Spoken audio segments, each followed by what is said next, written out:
Bonjour à chacun, je suis particulièrement heureuse de vous retrouver ici autour de ce magnifique chapitre 2 de la Genèse que nous allons traverser selon toute probabilité en deux temps. Alors nous nous sommes arrêtés dans la vidéo précédente sur la fin du chapitre 1 de la Genèse, sur ce fameux diagnostic divin extrêmement positif. Tout ce que Dieu a fait était Tov Mehod, très bon, c'est-à-dire apte à produire le bien. Les 6 jours de la création sont maintenant achevés et le chapitre 2 s'ouvre sur un récapitulatif assez habituel dans la littérature hébraïque ancienne.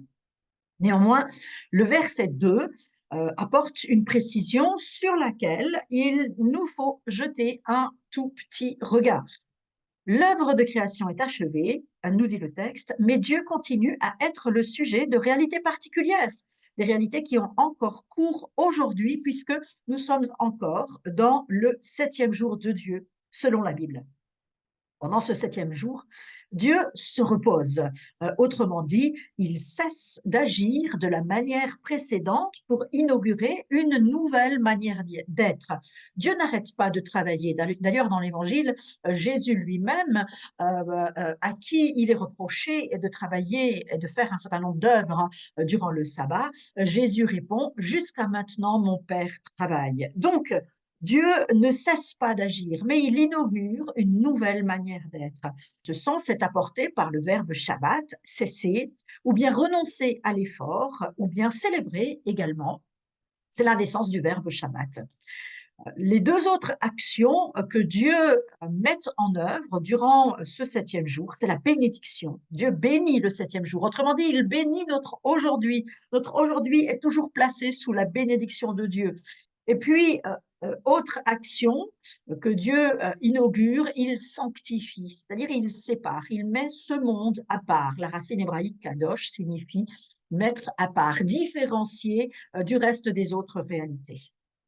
C'est maintenant à l'homme, ce chapitre 2 s'ouvre sur cette nouveauté, c'est maintenant à l'homme de prendre le relais et d'agir pour le bien, pour le tov, selon les axes donnés par Elohim précédemment, à savoir la gouvernance du monde créé et la poursuite de l'œuvre de la vie par la fécondité.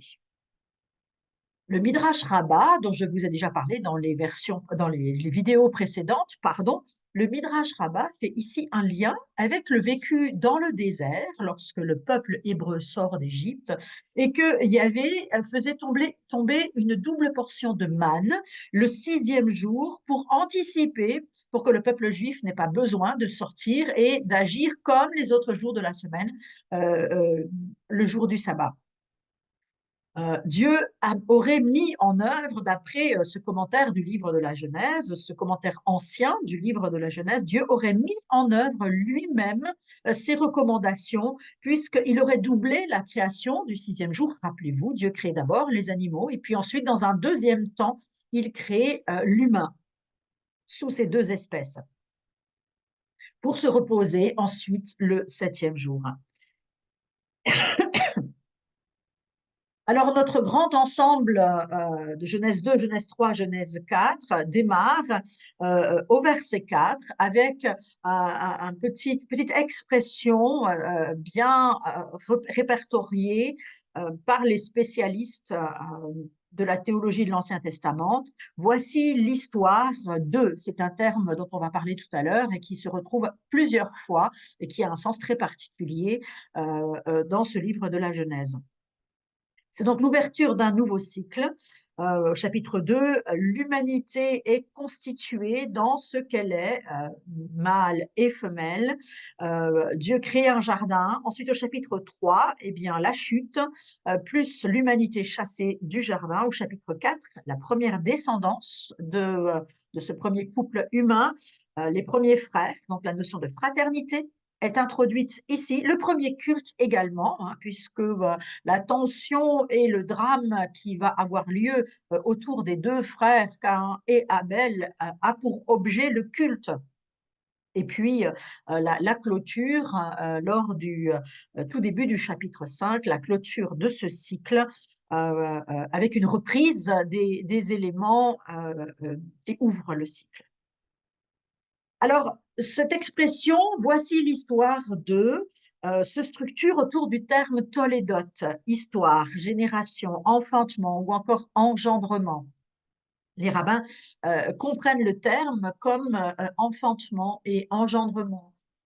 Justement, nous avons peut-être plutôt le terme histoire ou génération dans nos Bibles.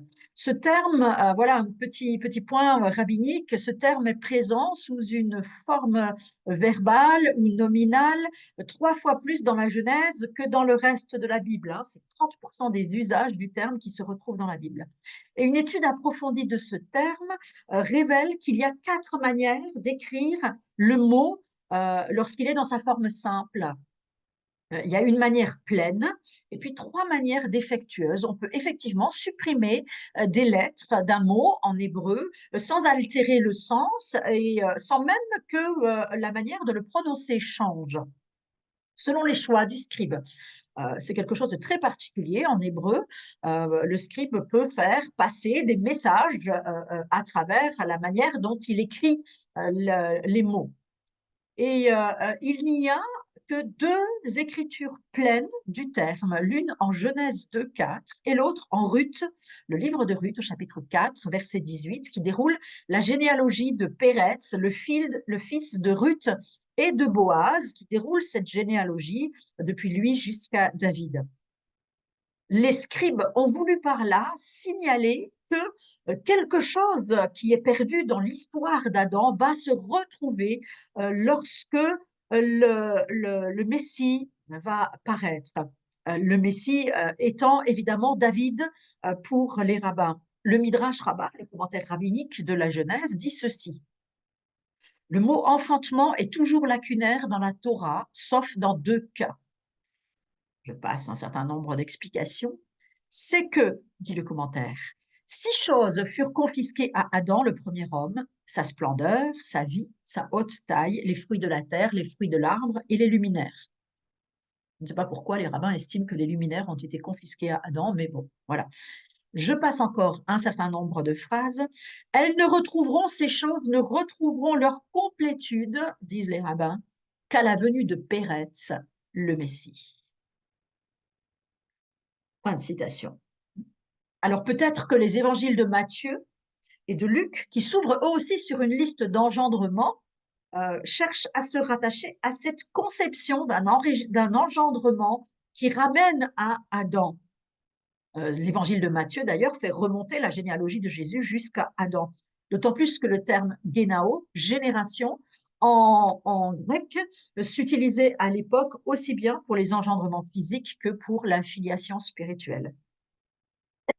Alors, en revenant à notre sujet du jour, quelques liens à faire entre Genèse 2 et Genèse 1. On a passé longuement sur la construction, la structuration, l'ordre chronologique de la création des différents éléments qui composent notre univers. Et la première des choses qu'on peut dire, c'est que l'ordre de création est différent dans Genèse 2 et dans Genèse 1.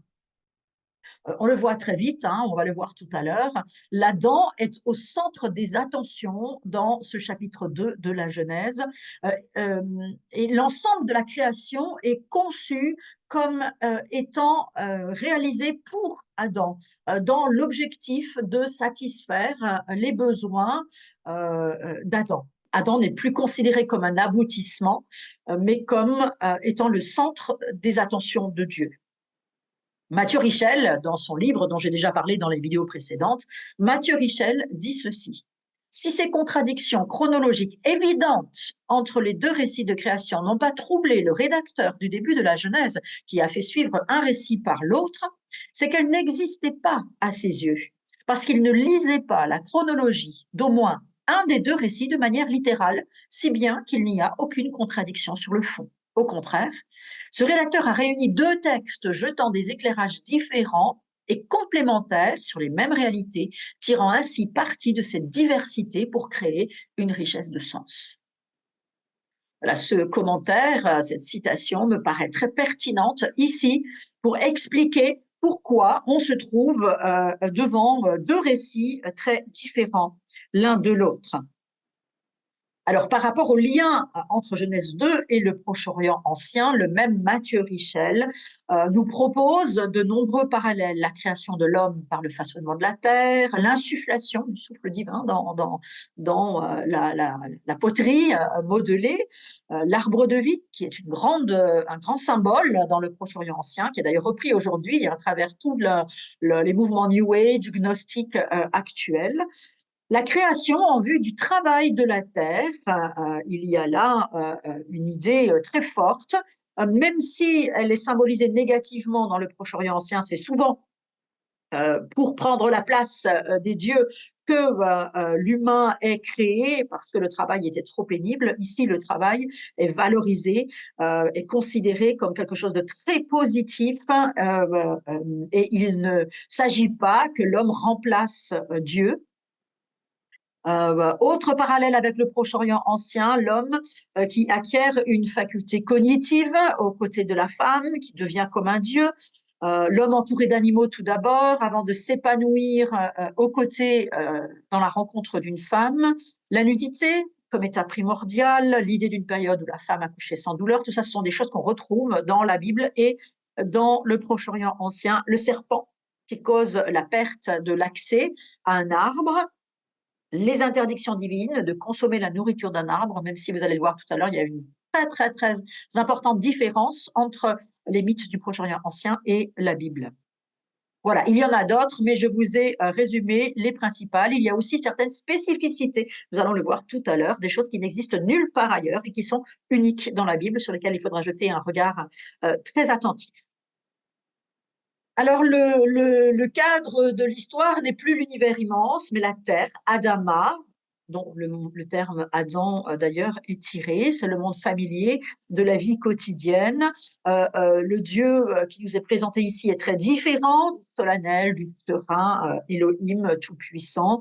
C'est le Dieu, un Dieu familier qui se salit les mains, qui façonne la glaise, qui souffle dessus, qui se promène dans le jardin, qui coud des vêtements. On va voir ça au chapitre 3.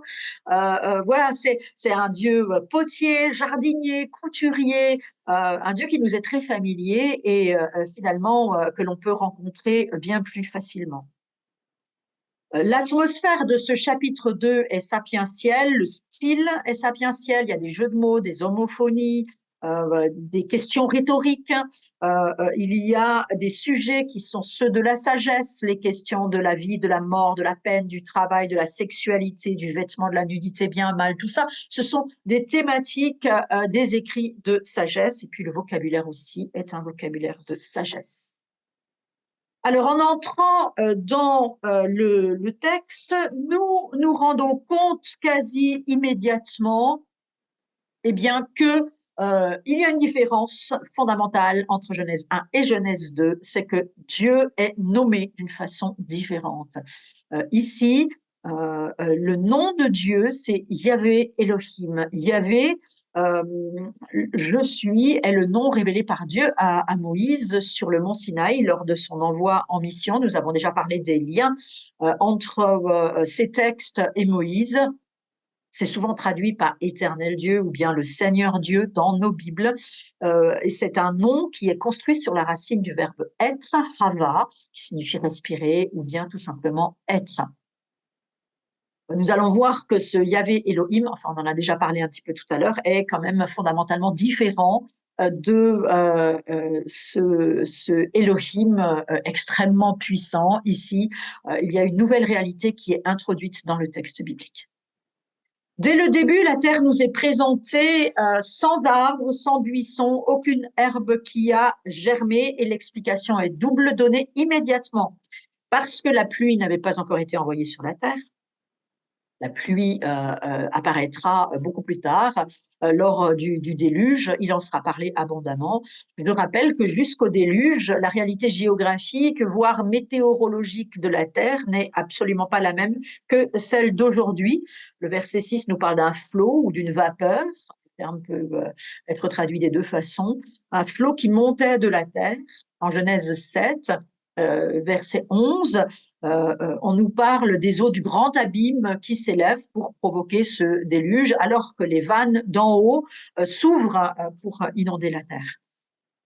Donc nous sommes ici quelque part dans une terre qui est dans un état également avant l'histoire, avant notre histoire, avant notre réalité. La création de l'humain en Genèse 2, 7 se fait en 3 temps. Yahvé Dieu prend de la poussière, il façonne un être humain et il lui insuffle un souffle de vie. Il devient à ce moment-là, nous dit le texte biblique, une nefesh chaya, une âme vivante. Alors ce terme nefesh est polyvalent, comme beaucoup de termes hébraïques. Il signifie une créature qui respire ou bien un animal de vitalité. C'est un terme qui est utilisé très largement dans un sens littéral ou bien dans un sens figuré. Il peut signifier l'appétit de vie, hein, une gorge qui aspire. Il peut aussi signifier une bête. Il est donc utilisé également pour certains animaux, pour les animaux. Il peut signifier le corps entier, comme dans l'expression « Ah, ici, il n'y a pas âme qui vive ». Voilà, une nefesh peut symboliser l'ensemble d'une personne. Mais c'est aussi un terme qui inclut le sens désir, plaisir, satisfaction ou avidité. Donc un terme extrêmement large. Alors pour rappel ou information, selon votre degré de connaissance, la pensée juive ne divise pas l'être humain en 3 parties. On a l'habitude aujourd'hui dans nos milieux évangéliques de dire l'homme est corps, âme, esprit. La pensée juive divise l'être humain en 2 réalités, homme intérieur, homme extérieur.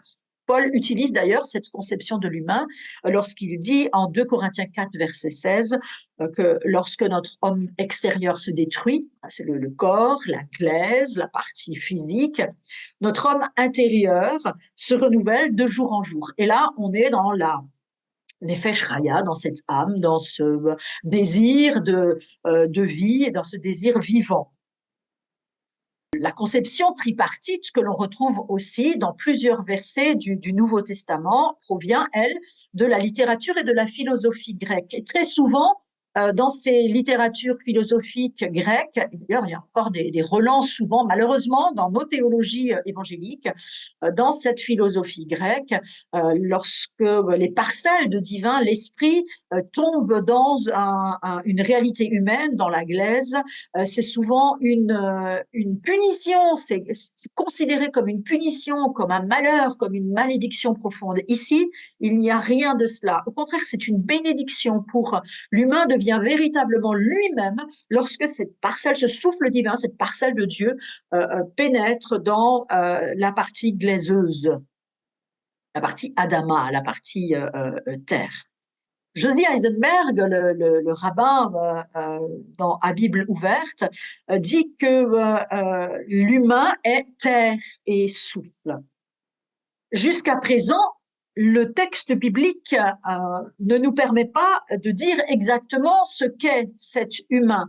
Je rappelle qu'en Genèse 1, 27, il nous est stipulé que l'humain est créé mâle et femelle. En Genèse 5, verset 2, il nous est affirmé également que Adam est le nom que Dieu donne au mâle et à la femelle. Nous sommes donc ici dans encore cette création de l'Adam, de l'être humain, comme un être androgyne, à la fois mâle et femelle. Rien dans le texte ne nous permet de dire qu'il s'agit ici de l'être masculin.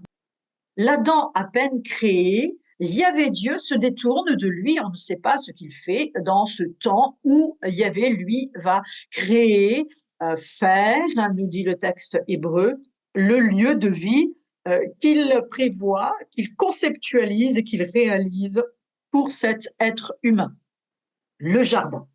Je ne rentrerai pas dans la question de est-ce que ce jardin a réellement existé ou pas. Les avis sont nombreux et divers et ce n'est pas important pour notre lecture du texte aujourd'hui. Par contre, ce qui est important, c'est que le jardin que Dieu construit pour l'humain est situé en Éden. C'est un terme qui est peu utilisé dans la Bible. Il signifie jouissance, délice, béatitude, plaisir. Autrement dit, il y a une correspondance entre ce jardin et la nefesh, ce qu'est l'homme, ce qu'est l'humain. Éden et Gan jardin, qui vient du verbe gana, garder, protéger. Les deux termes réunis produisent l'image d'un lieu protégé, clos, d'un lieu heureux face à une nature extérieure sauvage et non close. C'est un jardin de délices qui est exubérant par la diversité, la profusion de la végétation que Dieu lui-même crée pour l'Adam. Les arbres et les fruits sont désignés comme étant agréables à la vue et bons pour se nourrir. On va voir tout à l'heure, chapitre 3, pardon, on va voir la reprise avec quelques modifications de ces caractérisations. Alors, et il y a également dans ce jardin deux arbres spécifiques.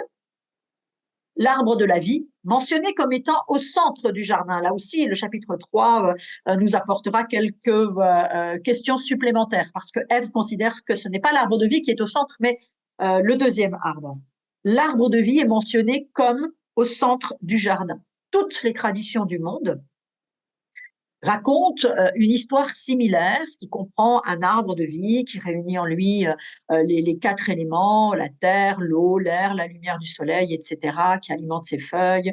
Dans le monde entier, on rencontre ce thème mythique d'un arbre sacré ou du végétal sacré, qui représente le centre du monde, qui soutient l'univers et qui exprime une théophanie, une manifestation de Dieu.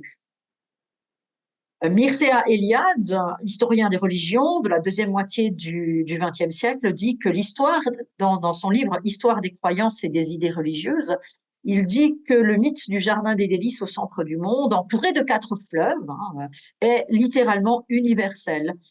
Néanmoins, il pointe aussi le fait que dans ce jardin, il y a un élément qui n'existe par contre dans aucune mythologie, dans aucun mythe créationnel, et c'est cet arbre qui donne la connaissance de ce qui est bon et de ce qui est mauvais. Il est unique, cet arbre-là. Alors, de quelle connaissance parle ici le texte biblique? Eh bien, yada, la racine primitive qui est à la base du terme connaissance, signifie savoir ou bien s'assurer en voyant, et c'est utilisé, comme toutes les racines primitives, dans une grande variété de sens.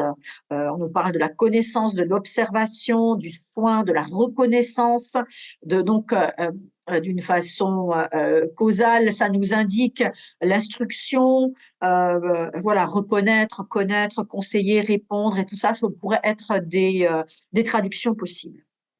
Nous verrons tout à l'heure ce qu'il en est de cet arbre et de son rôle, du rôle qu'il joue dans le jardin. À ce stade, on peut dire que pour Dieu, la vie qu'il entrevoit pour l'humain, la vie qu'il construit pour l'humain est une chose absolument magnifique, remplie de délices, tout à fait positive. Les 4 fleuves qui entourent le jardin et qui sont ici longuement décrits, même si c'est compliqué pour 2 d'entre eux de les identifier d'une façon sûre, les 4 fleuves autour de ce jardin assurent à ce jardin la pérennité de sa production de fruits, puisque si un fleuve était desséché, eh bien les autres porterait encore suffisamment d'eau pour alimenter ce jardin. Le Tigre et l'Euphrate, tout le monde les connaît. Le Pichon et le Guillon sont par contre un petit peu plus difficiles, mais la plupart des spécialistes les identifient comme le Gange et le Nil, même s'il y a d'autres théories. En tous les cas, ce que ça nous dit, c'est que ce jardin, qu'il soit réel ou figuratif, prend son enracinement dans le croissant fertile. Alors, Dieu place immédiatement après la création du jardin, Dieu place l'homme à l'intérieur de ce jardin et advient le mode d'emploi de la vie de l'humain dans le jardin. avec un certain nombre de choses magnifiques, évidemment, notamment la fin de l'énoncé de la nature et de la vocation de l'être humain. Nous avons déjà entendu en Genèse 1, 27 Genèse 1,26, pardon, que l'humain était créé pour être image de Dieu, invité à sa ressemblance, qu'il devait se rendre maître des animaux, qu'il devait avoir des enfants, devenir nombreux, la fertilité en Genèse 1,28, et puis qu'il devait peupler et dominer la terre. Et nous avons ici la suite, la vocation de l'humain, c'est de garder et de cultiver le jardin. Ça vient compléter cet éventail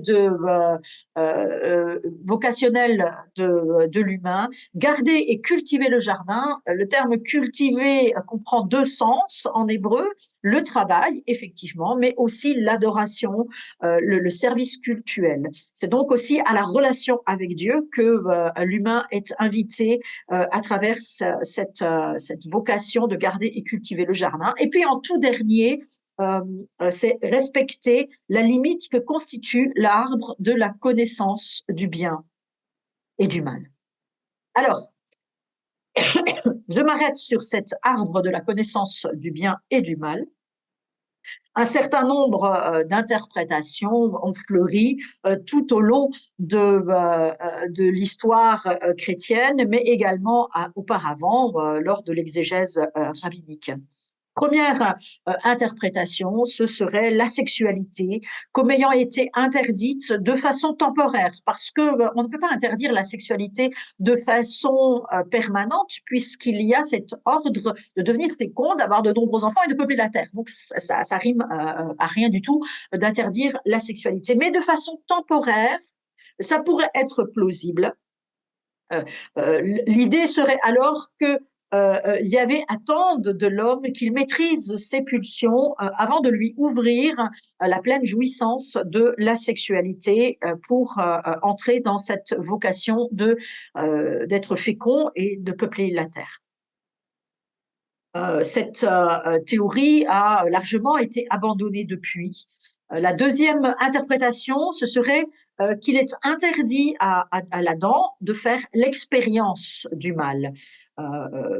Il fait l'expérience du bien à travers la jouissance dans le jardin, mais Dieu chercherait donc à le protéger de cette expérience du mal.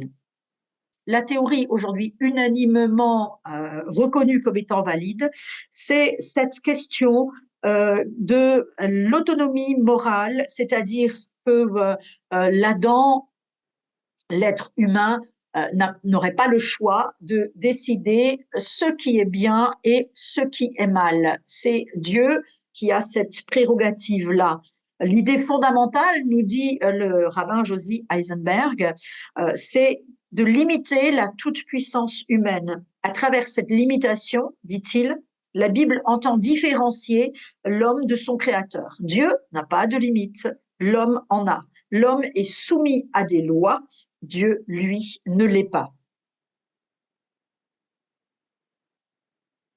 On se rappelle que Dieu crée en séparant, en distinguant les réalités l'une de l'autre. Ici, l'arbre qui est interdit, c'est celui de la connaissance du bien et mal, du bon et mauvais. Ensemble, les rabbins soulignent ici qu'il y a un retour possible à la confusion. Bien et mal sont certes étiquetés comme tels, donc distingués l'un de l'autre, mais si ensemble ils sont choisis par l'humain comme nourriture, comme lieu de vie, alors ils deviennent morts. L'arbre de vie est lui autorisé par le Seigneur Yahvé. Ce n'est pas le cas dans tous les autres textes mythologiques du Proche-Orient ancien. C'est l'arbre de vie qui est interdit et c'est lorsque les humains s'approprient l'arbre de vie qu'ils sont punis. Dans le texte biblique, l'arbre de vie est fondamentalement accessible à la mendication, à la consommation par l'humain. Ce qui est interdit, c'est donc ici l'autonomie morale, c'est-à-dire de devenir soi-même le critère qui détermine ce qui est bien et mal.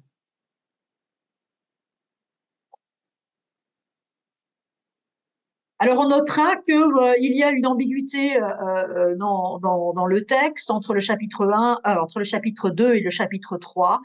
Est-ce qu'il n'y a qu'un arbre au milieu du jardin? Est-ce qu'il y en a deux? En Genèse 3, Ève va dire que l'arbre de la connaissance du bien et mal est au milieu du jardin, alors que Dieu dit l'arbre de la vie est au centre du jardin. Donc, est-ce qu'il y en a deux? Est-ce qu'il y en a un? La question ne sera jamais tranchée.